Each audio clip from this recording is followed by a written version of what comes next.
എല്ലാ കൂട്ടുകാർക്കും നല്ലൊരു രാത്രി ആശംസിച്ചുകൊണ്ട് മാമ്പഴത്തിന്റെ പുതിയ വീഡിയോയിലേക്ക് സ്വാഗതം.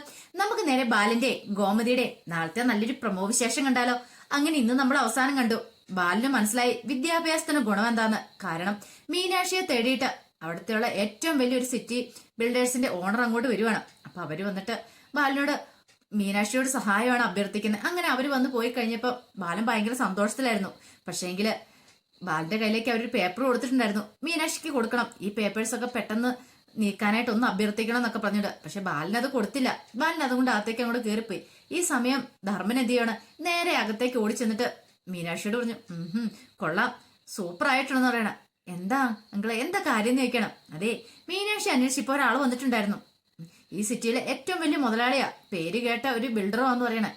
പേര് കേട്ട ബിൽഡറോ? ആ അതെ അതെ, സിറ്റി ബിൽഡേഴ്സിന്റെ സെബാസ്റ്റ്യൻ സാർ വന്നിട്ടുണ്ടായിരുന്നു. പറയാ, ആഹാ അത് കൊള്ളാലോ. ഈ സമയം ആകാശ് ചോദിച്ചു, അതെന്തിനാ ഇങ്ങോട്ട് വന്നേ?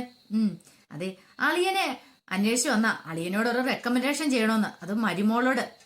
എന്നോട് റെക്കമെൻഡ് ചെയ്യണോ? അതെന്തിനു വേണ്ടിയിട്ടാ? എന്തോ അയാളുടെ എന്തോ ഒരു പണിയുടെ കാര്യത്തിൽ പെട്ടെന്ന് പേപ്പറുകളൊക്കെ നീക്കുപോക്കാക്കണമെന്ന് പറഞ്ഞു, അതിന് വേണ്ടിയിട്ട്. ഇത് കേട്ടത് മീനാക്ഷി പറഞ്ഞു, ആഹാ അത് കൊള്ളാലോ. അതെ, ആരൊക്കെ വന്ന് പറഞ്ഞ് റെക്കമെൻഡ് ചെയ്യുന്നു പറഞ്ഞാലും ഒരു കാരണവശാലും എന്റെ മനസ്സൊന്നും മാറാൻ പോകുന്നില്ല. ഞാൻ നേരെ പോകുന്നൊരു സ്വഭാവ. അത് ഓക്കെ ആണെങ്കിൽ മാത്രം, ആ പേപ്പേഴ്സിന് ഒരു കുഴപ്പമില്ലെങ്കിൽ മാത്രം ഞാൻ അതിന് സാങ്ഷൻ കൊടുക്കണം എന്ന് പറയാം. ഇത് കേട്ടപ്പം ധർമ്മം പറഞ്ഞു, അത് പിന്നെ അളിയൻ പറയുകയും ചെയ്തിട്ടുണ്ട് അവരോട്, അങ്ങനെ പറഞ്ഞാൽ വിട്ടിരിക്കണേന്ന് പറയാ.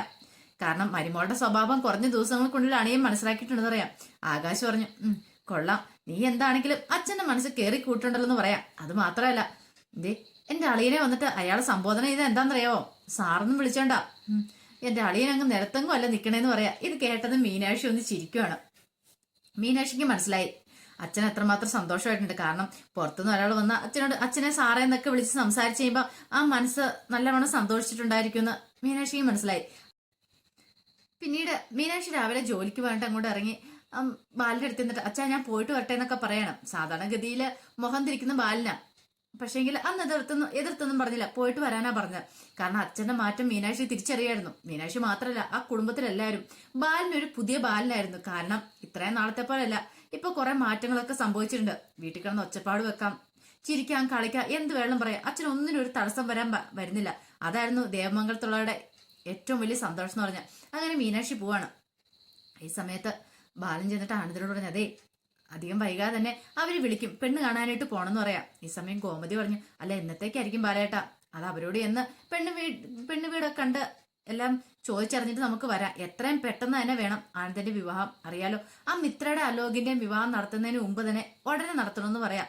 ഇത് കേട്ടെന്ന് ധർമ്മം പറഞ്ഞു, അതൊക്കെ നടക്കും അളിയാ, അതിനിപ്പോ അധികം ദിവസം ഇല്ലെന്ന് പറയാം. അതൊക്കെ നടത്താന്നേ, എത്രയും പെട്ടെന്ന് നടത്താം. എല്ലാരും ഒരു കൈയോടെ നിന്നിട്ടുണ്ടെങ്കിൽ ഉറപ്പായിട്ടും കാര്യങ്ങളൊക്കെ പെട്ടെന്ന് തന്നെ നടത്താന്ന് പറയാം. ഈ സമയം ഗോമതി പറഞ്ഞു, അല്ല ആ പെൺകുട്ടിക്ക് നമ്മുടെ ആനന്ദിനെ ഇഷ്ടപ്പെടേണ്ടെന്ന് ചോദിക്കും. ഇത് കേട്ടതും ധർമ്മം പറഞ്ഞു, അത് നല്ല ചോദ്യമാണല്ലോ എന്റെ അടുത്ത് ചോദിച്ചേക്കുന്നേ. അതെ, ഇവനെ ഇഷ്ടപ്പെടാതെ ഏത് പെൺകുട്ടിക്ക് വരുമോ? ഇവൻ നല്ല ഗ്ലാമർ അല്ലേന്ന് ചോദിക്കും ആനന്ദിനെ കാണിച്ചിട്ട്. അപ്പൊ ആനന്ദ് പറഞ്ഞു, മാമ അധികം എന്നെ പുകഴ്ത്തൊന്നും വേണ്ടാന്ന് നിങ്ങോട് പറയാണ്. പിന്നീട് ബാലൻ പറഞ്ഞു, എന്നാ ശരി ഗോമതി, ഞാൻ ഇറങ്ങട്ടെ എന്ന് പറഞ്ഞ് ഇറങ്ങോട്. ആ കൂടെ ധർമ്മനും അങ്ങോട്ട് പോവാണ്. അങ്ങനെ ബാലൻ നേരെ കടയിലെത്തി. ബാലൻ കടയിലെത്തിയപ്പോ രാമേട്ടൻ വന്നിട്ട് ചോദിച്ചു, എന്തായി ബാല കാര്യങ്ങള്, വീട്ടിലത്തെ കാര്യങ്ങളൊക്കെ? ഈ സമയം രാമേട്ടനോട് പറഞ്ഞു, അതൊക്കെ ഞാൻ പിന്നീട് പറയാന്ന് പറയാ. കാരണം ധർമ്മൻ ഉണ്ടായിരുന്നു കൂടെ. ഈ സമയത്ത് പറഞ്ഞിട്ടുണ്ടെങ്കിലേ എന്തായാലും ഇനിയിപ്പം ഇവരൊക്കെ കേട്ടിട്ടുണ്ടെങ്കിൽ അതൊരു ബുദ്ധിമുട്ടാവില്ലെന്ന് കഴിയാ. ബാലൻ അങ്ങനെ പറഞ്ഞു. പക്ഷെ ധർമ്മൻ എന്ത് ചെയ്യണം, ചെന്ന് കഴിഞ്ഞത് രാമേട്ടനോട് പറഞ്ഞു, എന്റെ രാമേട്ടാ, ഇന്നലെ വീട്ടിലൊരു അത്ഭുതം സംഭവിച്ചെന്ന് പറയാ. അത്ഭുതം? എന്ത് അത്ഭുതം? എന്റെ പൊന്നെ ഒന്നും പറയണ്ട, വീട്ടിലെ അന്തരീക്ഷം മൊത്തം ആകെപ്പാടെ അങ്ങോട്ട് മാറി. പാട്ടും കൂത്തും മേളവും ഒക്കെ ആയിട്ട് എന്തൊക്കെയായിരുന്നു ഇന്നലെ മുതൽ ആ മാറ്റം സംഭവിച്ചെന്ന് പറയാം. ഇത് കേട്ടൻ രാമേട്ടൻ ഒന്ന് ബാലിനെ നോക്കണം. അപ്പൊ ബാലൻ ചെറുതായിട്ടൊന്ന് പുഞ്ചിരിച്ചു. രാമേട്ടൻ അത് നല്ല കാര്യമല്ലേ ധർമ്മാന്ന് ചോദിക്കണം. നല്ല കാര്യമാണോന്നോ? വീട്ടിലെല്ലാവർക്കും ഭയങ്കര സന്തോഷമായെന്ന് പറയാം. ഈ സമയത്ത് ബാലൻ പറഞ്ഞു, ധർമ്മ അതൊക്കെ പോട്ടെ, രാമേട്ട ആനന്ദിന് ഒരു വിവാഹം വന്നിട്ടുണ്ട്, എത്രയും പെട്ടെന്ന് അത് നടത്തണമെന്ന് ഞങ്ങൾ ആലോചിക്കണെന്ന് പറയാം. രാമേട്ടൻ അത് നല്ല കാര്യമുള്ള ബാലാന്ന് പറയണം. അതെ, പെട്ടെന്ന് തന്നെ നടത്തുവാണെങ്കിലേ, ഇനിയിപ്പൊ അവന്റെ കാര്യത്തിലായിരുന്നു എനിക്ക് ഏറ്റവും കൂടുതൽ സങ്കടമുള്ളത്. ഇനിയിപ്പൊ ആ ഒരു വിവാഹം കൂടെ നടത്തുവാണെങ്കിൽ സമാധാനമായി. കാരണം ആനന്ദിന്റെ വിവാഹം കഴിയാതെ ആകാശിന്റെ വിവാഹം കഴിഞ്ഞപ്പം എനിക്ക് വല്ലാത്ത വിഷമം ഉണ്ടായിരുന്നു.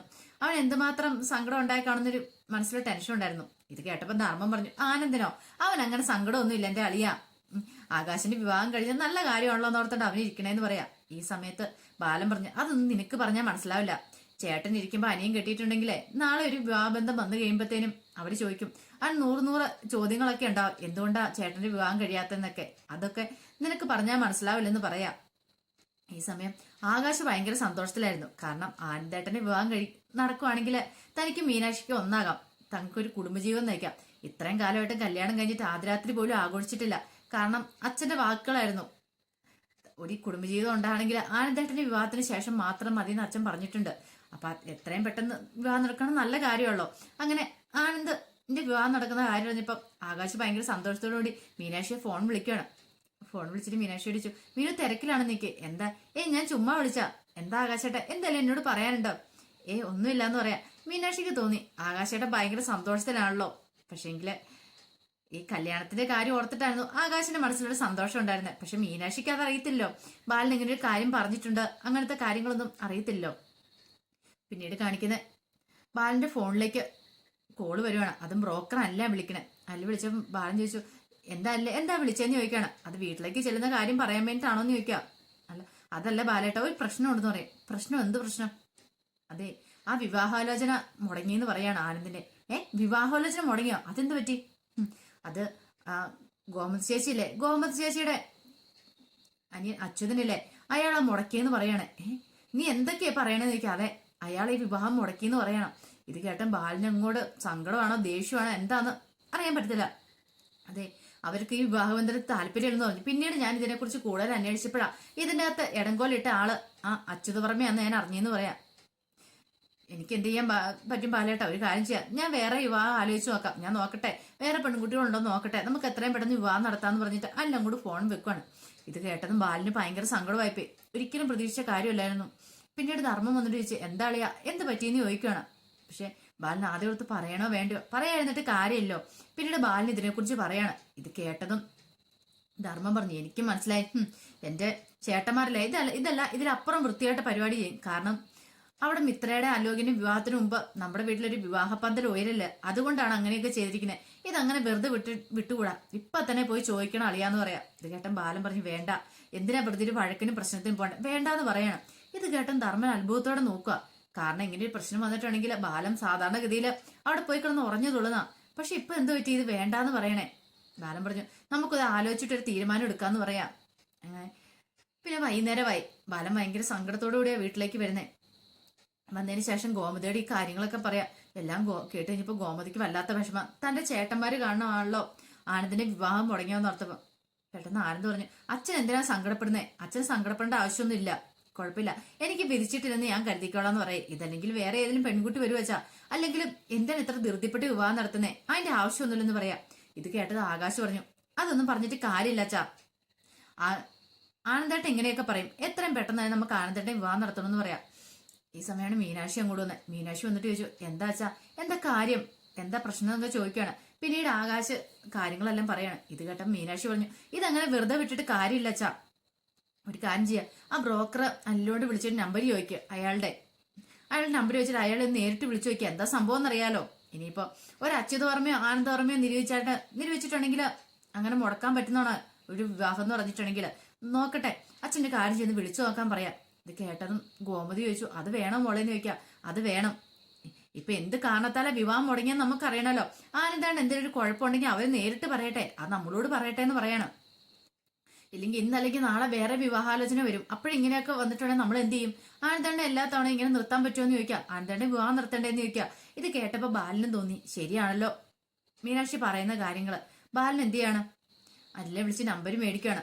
അങ്ങനെ ബ്രോക്കറെ വിളിച്ച് നമ്പർ മേടിച്ചിട്ട് ആ പെൺകുട്ടിയുടെ അച്ഛന്റെ ഫോണിലേക്ക് വിളിക്കുവാണ്. അങ്ങനെ വിളിച്ചു കഴിഞ്ഞപ്പോ അയാൾ കോൾ എടുത്ത ബാലൻ ഇങ്ങനെ ചോദിച്ചു, ഈ കാര്യങ്ങളൊക്കെ ചോദിക്കണം, എന്തുകൊണ്ടാണ് നിങ്ങൾ ഈ വിവാഹത്തിൽ നിന്ന് പിന്മാറി, നിനക്ക് ഈ വിവാഹം വേണ്ടെന്ന് വെച്ചാൽ എന്താന്ന് ചോദിക്കണം. ഇത് കേട്ടാൻ പറഞ്ഞു, ഞങ്ങൾക്ക് എന്നോട് താല്പര്യമില്ലെന്ന് പറയാം. കാരണം ഞങ്ങൾ അന്വേഷിച്ചു, നിങ്ങളുടെ കുടുംബത്തെക്കുറിച്ച് അത്ര നല്ല കാര്യങ്ങളൊന്നും അല്ല കേട്ടേന്ന് പറയാം. അത് കേട്ടതും ബാലിനെ മനസ്സിലായി. കാരണം അച്യുത് വർമ്മയൊക്കെ നല്ല രീതിയിൽ എരിപരി കയറ്റി കൊടുത്തിട്ടുണ്ട്, അതുകൊണ്ടാണ് അവർ ഇങ്ങനെ സംസാരിച്ചിരിക്കുന്നത്. പെട്ടെന്ന് ബാലിന് വല്ലാത്തൊരു സങ്കടവും വിഷമമൊക്കെ വന്നു. ഈ സമയം ബാലിനോട് മീനാക്ഷി പറഞ്ഞു, അച്ഛാ അത് ലൗഡ് സ്പീക്കറുടെ എന്താ പറയണമെന്ന് അറിയാലോ എന്ന് പറയണം. പിന്നീട് അയാൾ അങ്ങനെ ഓരോ കാര്യങ്ങൾ ഇങ്ങനെ ബാലിനോട് പറയാം. എല്ലാം കേട്ടിച്ച് മീനാക്ഷിയോട് ആ ഫോൺ ഇങ്ങോട്ട് തരാൻ പറയണം. മീനാക്ഷി പെട്ടെന്ന് എന്തിനാ ബാലിന്റെ കയ്യിൽ നിന്ന് ആ ഫോണും കൂടെ പിടിച്ചു വാങ്ങി. എന്നിട്ട് മീനാക്ഷി ഇങ്ങോട്ട് രോഷം അടക്കാൻ പറ്റുന്നുണ്ടായിരുന്നില്ല. മീനാക്ഷി പറഞ്ഞു, അതെ ഞാനിപ്പോ എന്റെ അച്ഛന് വേണ്ടിയിട്ട് സംസാരിക്കുന്നു പറയും. അച്ഛൻ എന്ന് പറഞ്ഞാൽ ആരാന്ന് മനസ്സിലായോ? ഗോമതി സ്റ്റോഴ്സിന്റെ ഉടമ ബാലൻ. പിന്നെ കല്യാണത്തിന്റെ കാര്യത്തിന് നിങ്ങൾക്ക് നിങ്ങളുടേതായ തീരുമാനം എടുക്കാം. കാരണം അതൊക്കെ ഞങ്ങൾക്ക് അംഗീകരിച്ചേ പറ്റുള്ളൂ. കാരണം അച്ഛൻ പറഞ്ഞേക്കുന്ന ഒരു കാര്യമുണ്ട്, കല്യാണത്തിന്റെ കാര്യത്തിൽ ഓരോരുത്തർക്കും ഓരോരുത്തരുടെ തീരുമാനങ്ങളുണ്ട്, അതൊക്കെ നമ്മൾ അംഗീകരിച്ചു കൊടുക്കണമെന്ന്. പക്ഷേങ്കിൽ അതെന്ന് പറഞ്ഞിട്ട് ഏറ്റവും വലിയൊരു തിരിച്ചറിവാ. നിങ്ങൾ ഒരു കാര്യം മനസ്സിലാക്കണം, നിങ്ങൾ ആരെങ്കിലും എന്തെങ്കിലും പറഞ്ഞു വെച്ചോണ്ട് നിങ്ങളുടെ മോളുടെ നല്ല ഭാവിയെ നിങ്ങൾ ഇല്ലാതാക്കരുത്. ഞാൻ പറയാനുള്ള പറഞ്ഞു. ഇനിയിപ്പം നിങ്ങളുടെ ഇഷ്ടം, നിങ്ങൾ ആർക്ക് വെള്ളം കെട്ടിച്ചു കൊടുത്തോ, ഞങ്ങൾക്കൊരു കുഴപ്പമില്ലെന്ന് പറഞ്ഞോണ്ട് മീനാക്ഷി 2-3 ഡയലോഗും കൂടെ ഇങ്ങനെ അടിക്കുന്നുണ്ട്. ഇതെല്ലാം കേട്ട് അന്തം വിട്ട് നിൽക്കുവാണ് ഗോമതി ആകാശം എല്ലാം കൂടെ. പിന്നീട് ഫോൺ ബാലിന്റെയെ കൊടുത്തിട്ട് പറഞ്ഞു, അച്ഛാ മിക്കവാറും ഒരു പക്ഷേങ്കിൽ അവരിങ്ങോട്ട് വീണ്ടും വിളിക്കാൻ ചാൻസ് ഉണ്ട്, അല്ലെങ്കിൽ ഈ വിവാഹോലോചനയായിട്ട് ഇങ്ങോട്ട് വരുമെന്ന് പറയാം. ഇത് കേട്ടതും ഗോമതി ചോദിച്ചു, അങ്ങനെയൊക്കെ സംഭവിക്കാൻ മോളെ, നോക്കാം അമ്മേ, അമ്മ ധൈര്യമായിട്ട് ഇരിക്കുക. അവർക്ക് കാര്യങ്ങളൊക്കെ മനസ്സിലാവാൻ പോകത്തിന് ഞാൻ പറഞ്ഞു കൊടുത്തിട്ടുണ്ട്. അവർക്ക് മനസ്സിലാവുന്നവരാണെങ്കിൽ അവര് കൂടുതൽ അന്വേഷിച്ചിട്ട് അവര് ബന്ധമായിട്ട് മുന്നോട്ട് പോകുന്നു പറയാം. ഇത് കേട്ട് കഴിഞ്ഞപ്പോ ബാലൻ ഇങ്ങനെ അന്തം വിട്ട് മീനാക്ഷിനെ നോക്കുക. അപ്പൊ അതിന്റെ വിശേഷങ്ങളൊക്കെയാണ് നാളെ നമ്മൾ കാണാൻ പോകുന്നത്. ആ വിശേഷങ്ങൾക്കായി നമുക്ക് എല്ലാവർക്കും കാത്തിരിക്കാം കേട്ടോ. ആദ്യമായി കാണുന്നവരാണെങ്കിൽ ചാനൽ ഇഷ്ടപ്പെട്ട ഒന്ന് സബ്സ്ക്രൈബ് ചെയ്യാൻ മറക്കരുതേ. അതോടൊപ്പം തന്നെ കണ്ടുകൊണ്ടിരിക്കുന്ന എല്ലാവരുടെ സപ്പോർട്ടിലേക്കും തുടർന്നും പ്രതീക്ഷയുണ്ട്. എല്ലാവർക്കും ഒരിക്കൽ കൂടി നല്ലൊരു രാത്രി ആശംസിച്ചുകൊണ്ട് നിർത്തുന്നു.